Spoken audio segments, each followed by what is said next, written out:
Welcome back to the channel. Thank you ಯಾರೆಲ್ಲ ನನ್ನ ಚಾನಲ್ನ ಸಬ್ಸ್ಕ್ರೈಬ್ ಮಾಡಿ ಸಪೋರ್ಟ್ ಮಾಡ್ತಾ ಇದ್ದೀರೋ.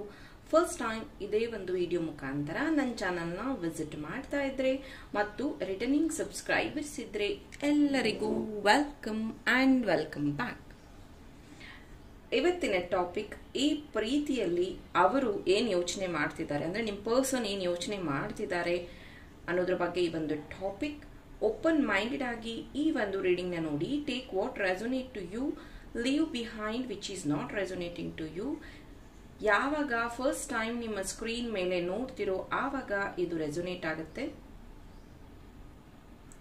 Very important. ಓಕೆ, ಈ ಒಂದು ಇದನ್ನ ನೀವು ಇಂಪಾರ್ಟೆಂಟ್ ಅಂತ ತಗೊಳ್ಳಿ. ನಾನು ಇದನ್ನ ಏನಕ್ಕೆ ಶೇರ್ ಮಾಡ್ತಿದ್ದೀನಿ ಅಂತ ಅಂದ್ರೆ ನಿಮ್ಮ ಫ್ಯೂಚರ್ಗೆ ಹೆಲ್ಪ್ ಆಗಲಿ ಅಂತ. ಸೊ ಲಾ ಆಫ್ ಅಟ್ರಾಕ್ಷನ್ ಕ್ಲಾಸಸ್ನ ಸ್ಟಾರ್ಟ್ ಮಾಡ್ತಾ ಇದ್ದೀನಿ ನನ್ನ ಚಾನಲಲ್ಲಿ. ಯಾರಿಗೆಲ್ಲ ಜಾಯಿನ್ ಆಗುವಂತ ಇಂಟ್ರೆಸ್ಟ್ ಇದೆಯೋ ದಯವಿಟ್ಟು ಜಾಯಿನ್ ಆಗಿ. ಈ ಸ್ಯಾಟರ್ಡೆ ಫಸ್ಟ್ ಬ್ಯಾಚ್ ನಾನು ಸ್ಟಾರ್ಟ್ ಮಾಡ್ತಾ ಇದ್ದೀನಿ. ಸೊ ಯಾರಿಗೆಲ್ಲ ಲಾ ಆಫ್ ಅಟ್ರಾಕ್ಷನ್ ಕೋರ್ಸ್ ಅಥವಾ ಕ್ಲಾಸ್ ಜಾಯಿನ್ ಆಗುವಂತ ಇಂಟ್ರೆಸ್ಟ್ ಇದೆಯೋ ಡಿಸ್ಕ್ರಿಪ್ಷನ್ ಬಾಕ್ಸ್ ಅಲ್ಲಿ ನನ್ನ ಫೋನ್ ನಂಬರ್ ಕೊಟ್ಟಿದ್ದೀನಿ. ಇಲ್ಲೂ ನಾನು ಮೆನ್ಷನ್ ಮಾಡ್ತೀನಿ ನನ್ನ ಫೋನ್ ನಂಬರ್ನ, ವಾಟ್ಸಪ್ ನಂಬರ್ನ. ಮೆಸೇಜ್ ಮಾಡಿ ನಿಮ್ಮ ಸೀಟ್ನ ಬುಕ್ ಮಾಡ್ಕೊಳ್ಳಿ. Law of attraction first batch price is only 99 rupees. Only 99 rupees. ಬೇಗ ರಿಜಿಸ್ಟರ್ ಮಾಡ್ಕೊಳ್ಳಿ. ಲಿಮಿಟೆಡ್ ಸೀಟ್ಸ್ ಅವೈಲೇಬಲ್ ಇರುತ್ತೆ. ನಾನು ಎಲ್ಲರನ್ನೂ ತಗೊಂಡು ಟ್ರೈನ್ ಮಾಡೋಕ್ಕಾಗೋದಿಲ್ಲ. ಮೇ ಬಿ ಕಡಿಮೆ ಜನ ಇದ್ದಷ್ಟು ನನಗೆ ಕಮ್ಯುನಿಕೇಟ್ ಮಾಡೋಕ್ಕೆ ಈಸಿ ಆಗತ್ತೆ. ಹಾಗಾಗಿ ಸೊ ನಿಮಗೆ ಯಾರಿಗೆ ಲಾ ಆಫ್ ಅಟ್ರಾಕ್ಷನ್ ಕ್ಲಾಸಸ್ನ ತಗೋಬೇಕು, ಅದ್ರ ಉಪಯೋಗ ಪಡ್ಕೋಬೇಕು ಅನ್ನುವಂಥ ಆಸೆ ಇದೆಯೋ ದಯವಿಟ್ಟು ಸ್ಟಾರ್ಟ್ ಮಾಡಿ. ಲಾ ಆಫ್ ಅಟ್ರಾಕ್ಷನ್ ನಿಮ್ಮ ಲೈಫಲ್ಲಿ ಹೇಗೆ ವರ್ಕ್ ಆಗುತ್ತೆ, ಆಲ್ರೆಡಿ ನಿಮಗೆ ರೀಡಿಂಗ್ಸ್ ಬಗ್ಗೆ ಅಥವಾ ಅದ್ರ ಬಗ್ಗೆ ಚಿಕ್ಕ ಚಿಕ್ಕ ಮಾಹಿತಿನ ನಾನು ಆಲ್ರೆಡಿ ನಿಮ್ಮ ಹತ್ರ ಶೇರ್ ಮಾಡಿದ್ದೀನಿ. ಸೊ ದಯವಿಟ್ಟು ಈ ಒಂದು ಸದುಪಯೋಗನ ಪಡ್ಕೊಳ್ಳಿ. Only 99 rupees. ಬೇಗ ಜಾಯಿನ್ ಆಗಿ. ಈ ಸ್ಯಾಟರ್ಡೆ ಕ್ಲಾಸ್ ಇರುತ್ತೆ, ನೀವು ಸೀಟ್ಸ್ನ ಬುಕ್ ಮಾಡ್ಕೊಳ್ಳಿ. ಓಕೆ, 60 minutes ಇರುತ್ತೆ, 1 hour ಕ್ಲಾಸು. ಸೊ ಇದು master class, master boot camp ಅಂತನಾದ್ರೂ ನೀವು ತಗೋಬಹುದು. ಸೊ ಪ್ಲೀಸ್ ಯಾರ್ಯಾರಿಗೆ ಇಂಟ್ರೆಸ್ಟ್ ಇದೆಯೋ ಜಾಯಿನ್ ಆಗಿ. ಆ್ಯಂಡ್ ಇಷ್ಟೊತ್ತಿಗಾಗಲೇ ನೀವು ನಿಮ್ಮ ವ್ಯಕ್ತಿನ ನೆನಪಿಸ್ಕೊಂಡಿರಬಹುದು, ಅವರ ಯೋಚನೆ ಮಾಡ್ತಿರಬಹುದು. ನೋಡೋಣ ಅವರು ಈ ಪ್ರೀತಿಯಲ್ಲಿ ಏನು ಯೋಚನೆ ಮಾಡ್ತಿದ್ದಾರೆ.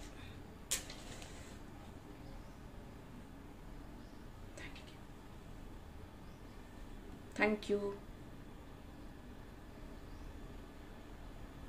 ದಯವಿಟ್ಟು ತಿಳಿಸಿ, ಈ ವ್ಯಕ್ತಿ ಪ್ರೀತಿಯಲ್ಲಿ ಏನು ಯೋಚನೆ ಮಾಡ್ತಿದ್ದಾರೆ.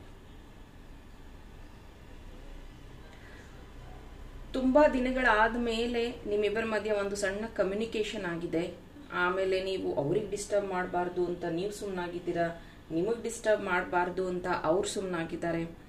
ಕೆಲವೊಂದು ವಿಷಯಗಳು ಹೇಗಿದೆ ಅಂದರೆ ನೀವಿಬ್ರು ಚರ್ಚೆ ಮಾಡ್ತಿಲ್ಲ, ಬದಲಿಗೆ ಬೇರೆಯವರಿಂದ ಏನು ವಿಷಯ ಬಂದಿದೆಯೋ ಅದನ್ನ ತಿಳ್ಕೊಂಡು ಸುಮ್ಮನಾಗಿದ್ದೀರಾ. ನಿಮಗೂ ಆ ವಿಷಯನ ಅವ್ರ ಹತ್ರ ಚರ್ಚೆ ಮಾಡೋಷ್ಟು ಇಂಟ್ರೆಸ್ಟು ಅಥವಾ ಟೈಮ್ ಸಿಗ್ತಾ ಇಲ್ಲ, ಅವರಿಗೂ ಅದನ್ನ ಚರ್ಚೆ ಮಾಡೋಷ್ಟು ಟೈಮ್ ಸಿಗ್ತಾ ಇಲ್ಲ. ಈ ಒಂದು ಪ್ರೀತಿಯಲ್ಲಿ ತುಂಬಾ ಹಾರ್ಡ್ ಆಗಿ ಪ್ರಯತ್ನ ಪಡ್ತಾ ಇರೋದು ನೀವು. ಇದನ್ನ ಹೇಗಾದ್ರೂ ಉಳಿಸ್ಕೋಬೇಕು, ಈ ಪ್ರೀತಿನ ನನ್ನ ಜೀವನದಿಂದ ಹೋಗಕ್ ಬಿಡಬಾರದು. ನಾನು ಎಷ್ಟು ಸ್ಟ್ರಗಲ್ ಮಾಡಿದ್ದೀನೋ ಆ ಸ್ಟ್ರಗಲ್ ಈ ಪ್ರೀತಿಗೆ ಉಳಿಸ್ಕೊಳ್ಳೋದ್ರಲ್ಲಿ ಮಾಡಲೇಬೇಕು. ಈ ಪ್ರೀತಿ ಇದ್ರೆ ನನ್ನ ಜೀವನ ತುಂಬಾ ಚೆನ್ನಾಗಿರುತ್ತೆ. I want him or her. ನನ್ನ ಜೀವನದಲ್ಲಿ ಅವರು ತುಂಬಾನೇ ಇಂಪಾರ್ಟೆಂಟ್. ನಾನು ಅವರನ್ನ ಕಳ್ಕೊಳಕ್ ಇಷ್ಟ ಇಲ್ಲ ಅನ್ನೋಂಥದ್ದು ನಿಮ್ಮ ಧೋರಣೆ. ಸೇಮ್ ವೇ ನೀವು ನಿಮ್ಮ ಮನಸ್ಸಲ್ಲಿ ಎಲ್ಲೋ ಒಂದ್ ಕಡೆ ಇನ್ನರ್ ಚೈಲ್ಡ್ನ ತುಂಬಾ ಮಿಸ್ ಮಾಡ್ಕೋತಾ ಇದ್ದೀರಾ. ಅಂದ್ರೆ ಮುಂಚೆ ತುಂಬಾ ಅವ್ರು ಸಿಕ್ಕಿದಾಗ ಸ್ಟಾರ್ಟಿಂಗ್ ನಿಮ್ಮ ಮನಸ್ಸಲ್ಲಿ ತುಂಬಾ ಖುಷಿ ಇತ್ತು, ತುಂಬಾ ಸಂತೋಷ ಇತ್ತು. ಒಳ್ಳೊಳ್ಳೆ ರೊಮ್ಯಾಂಟಿಕ್ ಸಾಂಗ್ಸ್ನ ಕೇಳ್ತಾ ಇದ್ರಿ, ಒಳ್ಳೊಳ್ಳೆ ನಾಟಿ ಟಾಕ್ಸ್ ಮಾತಾಡ್ತಾ ಇದ್ರಿ. ಬಟ್ ಈಗ ಎಲ್ಲೋ ಒಂದು ಕಡೆ ಕಮ್ಯುನಿಕೇಶನ್ ಕಮ್ಮಿ ಆಗಿದೆ ಅನ್ನೋ ಒಂದೇ ಕಾರಣಕ್ಕೆ ನೀವು ನಿಮ್ಮ ಇನ್ನರ್ ಚೈಲ್ಡ್ನ ಹರ್ಟ್ ಮಾಡ್ತಾ ಇದ್ದೀರಾ. ಅಂದ್ರೆ ನಿಮ್ಮನ್ನ ನೀವು ಎಂಟರ್ಟೈನ್ ಮಾಡದೇ ಇರೋದು, ಒಳ್ಳೆ ಲವ್ ಸಾಂಗ್ ಬದಲು ಸ್ಯಾಡ್ ಸಾಂಗ್ಸ್ನ ಕೇಳೋವಂಥದ್ದು, ಅಥವಾ ಸಾಂಗ್ನೇ ಕೇಳದೆ ಇರೋವಂಥದ್ದು, ಅಥವಾ ಯಾವುದಾದ್ರೂ ಸ್ಟೋರೀಸ್ ಅಂದ್ರೆ related to your love story ತರ ಇರುವಂತಹ ಮೂವಿ ಅಥವಾ ಆ ತರ ಏನಾದರೂ ಕನೆಕ್ಟ್ ಆದ್ರೆ ಅದನ್ನೇ ಪದೇ ಪದೇ ರಿಪೀಟೆಡ್ ಆಗಿ ನೋಡುವಂಥದ್ದು ಅಥವಾ ರೀಲ್ಸ್ನ ಕಂಟಿನ್ಯೂಸ್ ವಾಚ್ ಮಾಡುವಂಥದ್ದು, ಸೊ ದ್ಯಾಟ್ ನಿಮ್ಮನ್ನ ನೀವು ಯಾವುದೋ ಒಂದು ರೀತಿಯಲ್ಲಿ ಬ್ಯುಸಿ ಇಟ್ಕೋತಿದ್ದೀರಾ ಹೊರತು ನಿಮ್ಮ ಇನ್ನರ್ ಚೈಲ್ಡ್ನ you are not keeping happy. So ನಾನೇನು ಹೇಳೋದು ಅಂದರೆ, ನೀವು ಹ್ಯಾಪಿ ಸೋಲ್ ಅಥವಾ ನೀವು ಹ್ಯಾಪಿ ಆಗಿದ್ರೆ ಖಂಡಿತ ನಿಮ್ಮ ವ್ಯಕ್ತಿ ಅಂದರೆ ನೀವು ಯಾರನ್ನ ಪ್ರೀತಿಸ್ತಿರೋ ಅವರು 100% ನಿಮ್ಮ ಕಡೆಗೆ ಅಟ್ರಾಕ್ಟ್ ಆಗೋದಕ್ಕೆ ಹೆಲ್ಪ್ ಆಗುತ್ತೆ. ದಿಸ್ ಇಸ್ ಒನ್ ಟಿಪ್ ಅಂತಾನೆ ಹೇಳಬಹುದು. ನಿಮ್ಮ ವ್ಯಕ್ತಿ ಟ್ರಾವೆಲ್ ಮಾಡ್ತಾ ಇದ್ದಾರೆ, ಇತ್ತೀಚೆಗೆ ಟ್ರಾವೆಲ್ ಮಾಡೋದ್ರ ಬಗ್ಗೆನೂ ನಿಮ್ಮ ಹತ್ರ ಡಿಸ್ಕಸ್ ಮಾಡಿದ್ದಾರೆ. ನೀವು ಅವರನ್ನ ಕೇಳಿದ್ದೀರಾ ಇದು ಅಷ್ಟು ಇಂಪಾರ್ಟೆಂಟಾ ನಿಮ್ಮ ಲೈಫಲ್ಲಿ ಅಂತ. ಆ ವ್ಯಕ್ತಿ ಹೌದು ನಾನು ಬಂದು ನಿನ್ಗೆಲ್ಲ ಅರ್ಥ ಮಾಡಿಸ್ತೀನಿ ಅಂತ ಹೇಳಿದ್ದಾರೆ. ಅಗೇನ್ ಯಾವುದೇ ರೀತಿಯ ಪಾಸಿಟಿವ್ ಆಕ್ಷನ್ ನಿಮ್ಮ ಬದಲಾಗಿ ಅವ್ರು ತಗೋತಾ ಇಲ್ಲ, ಬದಲಿಗೆ ನಿಮ್ಮನ್ನ ಆಸ್ ಅ ಆಪ್ಷನ್ ಅನ್ನೋ ರೀತಿಯಲ್ಲೇ ಅವರು ಟ್ರೀಟ್ ಮಾಡ್ತಾ ಇದ್ದಾರೆ. ಇದರಿಂದ ನಿಮಗೆ ತುಂಬಾ ಹರ್ಟ್ ಆಗ್ತಿದೆ. ಯಾಕೆ ಇವ್ರು ನನಗೆ ಕ್ಲಾರಿಟಿ ಕೊಡ್ತಾ ಇಲ್ಲ, ಯಾಕೆ ಇವರು ನನ್ನ ಹೈಡ್ ಮಾಡ್ತಾ ಇದ್ದಾರೆ ಅವ್ರ ಜೀವನದಿಂದ ಅನ್ನೋದು ನಿಮಗೆ ತುಂಬಾ ಹರ್ಟ್ ಆಗ್ತಾ ಇರುವಂತಹ ವಿಷಯ. ತುಂಬಾ ಸತಿ ಅವರನ್ನ ಸೀಕ್ರೆಟ್ ಆಗಿ ಇಟ್ಕೊಳ್ಳೋದು ಅಥವಾ ನಿಮಗೆ ಹೇಳ್ದಲೇ ಬೇರೆ ಸ್ಥಳಗಳಿಗೆ ಹೋಗುವಂಥದ್ದು ಅಥವಾ ನಿಮಗೆ ಹೇಳ್ದಲೇ ಅವರ ಎಕ್ಸ್ ವಾಪಸ್ ಬಂದಿರೋದ್ರ ಬಗ್ಗೆ ನಿಮ್ಮ ಹತ್ರ ಹೇಳಿರ್ತಾರೆ, ಅವರು ನಾನು ಕನೆಕ್ಟ್ ಆಗಿದ್ದೀವಿ ಮಾತಾಡ್ತಿದ್ದೀವಿ ಅಂತ. ಬಟ್ ಎಲ್ಲೋ ಒಂದು ಕಡೆ ವಾಟ್ ಎಕ್ಸಾಕ್ಟ್ಲಿ ಅವರಿಬ್ಬರ ಮಧ್ಯೆ ಇದೆ ಅನ್ನೋದನ್ನ ಕ್ಲಾರಿಟಿ ಕೊಡ್ತಾ ಇಲ್ಲ. ನಿಮಗೆ ಒಂದು ಕಡೆ ಅವರು ಇವರು ಕ್ಲೋಸ್ ಆಗ್ತಿದಾರ ಅನ್ನುವಂಥ ಒಂದು ಭಯ ಇದೆ, ಆದರೆ ಇವರು ನಾವು ಜಸ್ಟ್ ಫ್ರೆಂಡ್ ಅನ್ನುವಂಥದ್ದನ್ನ ಹೇಳ್ತಾ ಇದ್ದಾರೆ. ನಾನು ಹೇಳೋದು ಇದ್ರ ಬಗ್ಗೆ ನೀವು ಕ್ಲಾರಿಟಿ ತಗೊಳ್ಳೋದು ತುಂಬಾ ಇಂಪಾರ್ಟೆಂಟ್. ಸುಮ್ಮನೆ ಬ್ಲೈಂಡ್ ಆಗಿ ಜರ್ನಿ ಮಾಡೋದು ವಿಚ್ ಇಸ್ ಡೇಂಜರಸ್ ಅಂತ ಹೇಳ್ತೀನಿ.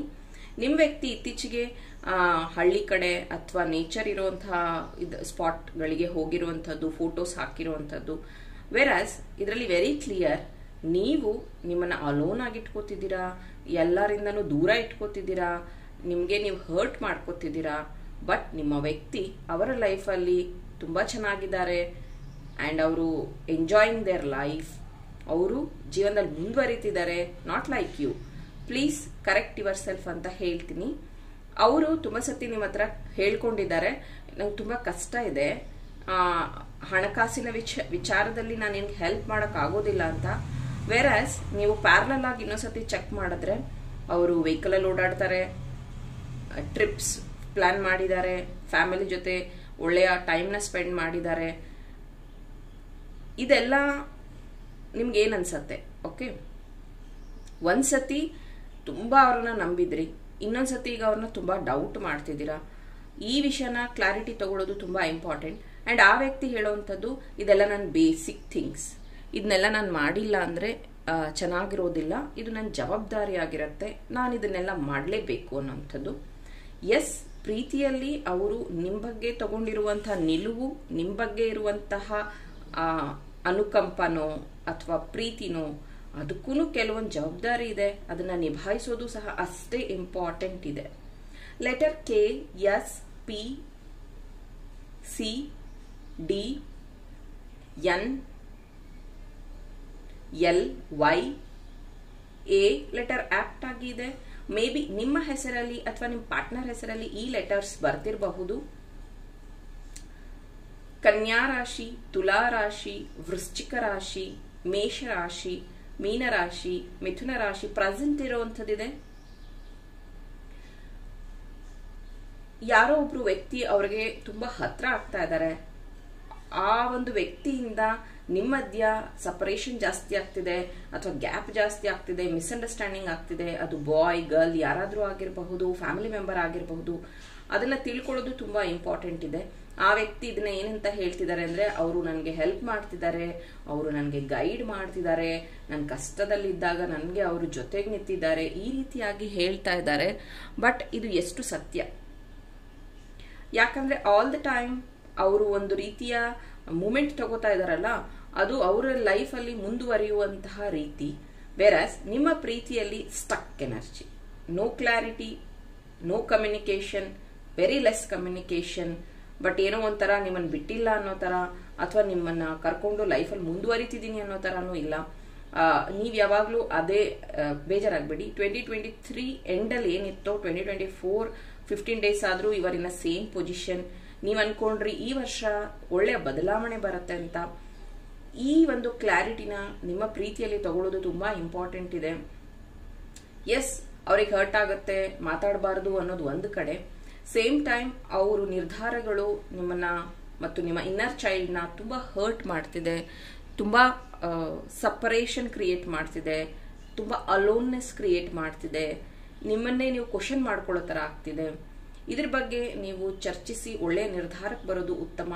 ಅದ್ರ ಬದಲು ಸುಮ್ಮನೆ ನೀವು ಬ್ಲೈಂಡ್ ಆಗಿ ಇತ್ಕೊಂಡು ನಿಮ್ ಗೆಸ್ಸಿಂಗ್ ಅಲ್ಲಿ ಇರೋದಕ್ಕಿಂತ ಆ ವ್ಯಕ್ತಿ ಜೊತೆಗೆ ಇದ್ರ ಬಗ್ಗೆ ಕ್ಲಾರಿಟಿ ತಗೊಳ್ಳೋದು ತುಂಬಾ ಇಂಪಾರ್ಟೆಂಟ್ ಅಂತ ಹೇಳ್ತಾ, ಇದು ನಿಮ್ಮ ವ್ಯಕ್ತಿ ಪ್ರೀತಿಯಲ್ಲಿ ಏನ್ ಯೋಚನೆ ಮಾಡ್ತಿದ್ದಾರೆ ಅನ್ನೋದ್ರ ಬಗ್ಗೆ ಟಾಪಿಕ್ ಆಗಿತ್ತು. ಐ ಹೋಪ್ ಈ ಒಂದು ರೀಡಿಂಗ್ ನ ನೀವು ಎಂಜಾಯ್ ಮಾಡಿದ್ದೀರಾ ಅಂತ. ಹಾಗಿದ್ರೆ ಬೇಗ ಈ ಒಂದು ವಿಡಿಯೋಗೆ ಲೈಕ್ ಮಾಡಿ, ನನ್ನ ಚಾನಲ್ನ ಸಬ್ಸ್ಕ್ರೈಬ್ ಮಾಡಿ. ಇನ್ನು ಇಂಟ್ರೆಸ್ಟಿಂಗ್ ಟಾಪಿಕ್ ಜೊತೆ ನಿಮ್ ಜೊತೆ ಜಾಯಿನ್ ಆಗ್ತೀನಿ. ಟಿಲ್ ದೆನ್ ಟೇಕ್ ಕೇರ್, ಬಾಯ್.